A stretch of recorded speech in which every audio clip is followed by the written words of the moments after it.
Today I am working on these two beautiful quilts. The first is the cathedral window quilt. It's a modern cathedral window quilt. The pattern is by Lo and Behold, and it's one that I have pieced myself. I finished hand tying and now it's time to bind.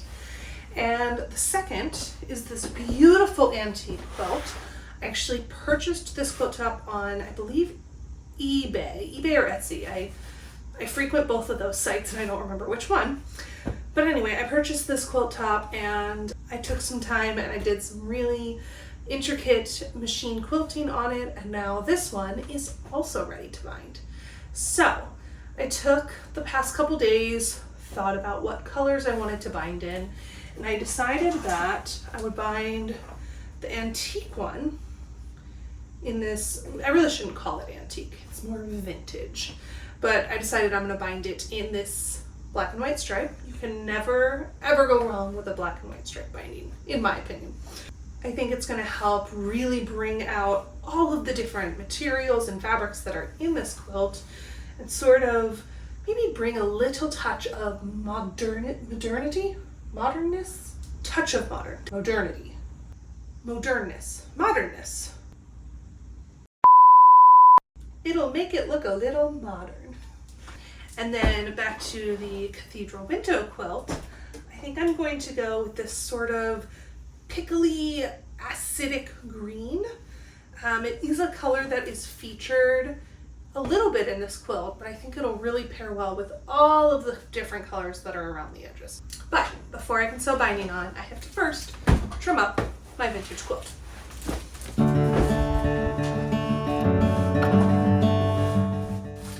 As I'm making my way around this quilt, I'm realizing that the edges aren't quite as straight as I would hope, but that's okay. I just make a judgment call of where the best place is to cut, and I know that in the end, this quilt will be stunning.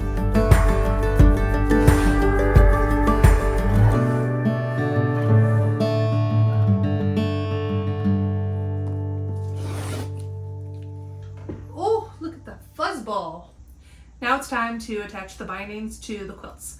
So for this cathedral window quilt, I'm going to attach the binding to the front, flip it around the back, and then kind of big stitch binding it with this beautiful yellow embroidery thread. For the vintage quilt, I'm going to attach the binding to the back, flip it to the front, and then machine stitch down the front edge. Let's go.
way that I get my binding started, I learned from Karen Brown of Just Get It Done Quilts.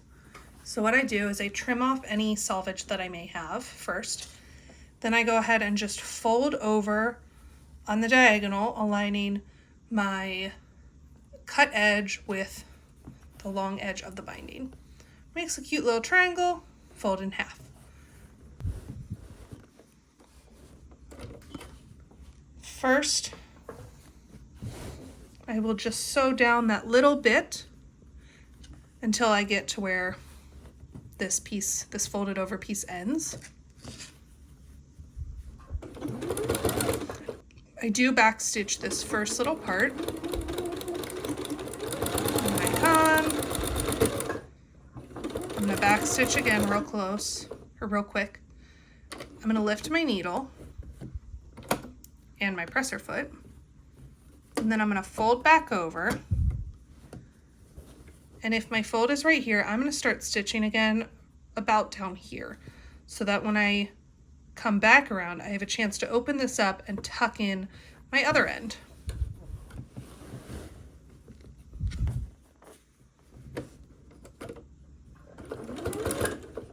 I know I'm gonna back stitch over that when I come back around, so I don't worry about it right now.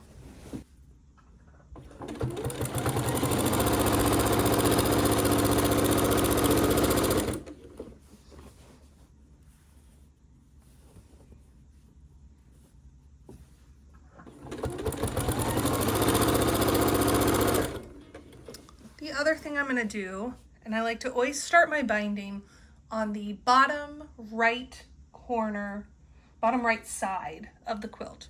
And that's because next I'm gonna put my quilt label in. So I'm just going to tuck this in, I don't know, about 6 inches from the corner here. That works for me.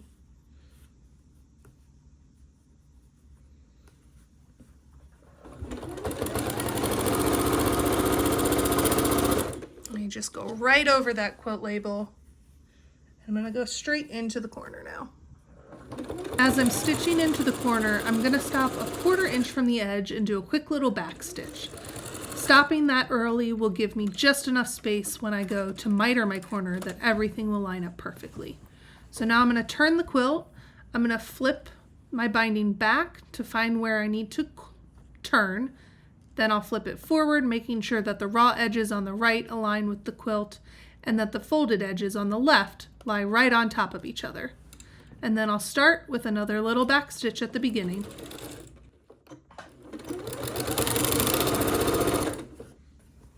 And then we're just gonna keep going around.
So I've just finished binding this vintage churn quilt, and it is stunning.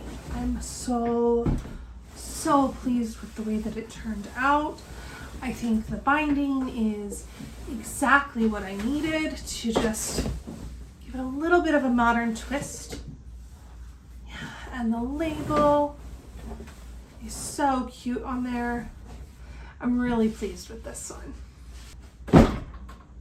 This is the heaviest quilt I have ever made.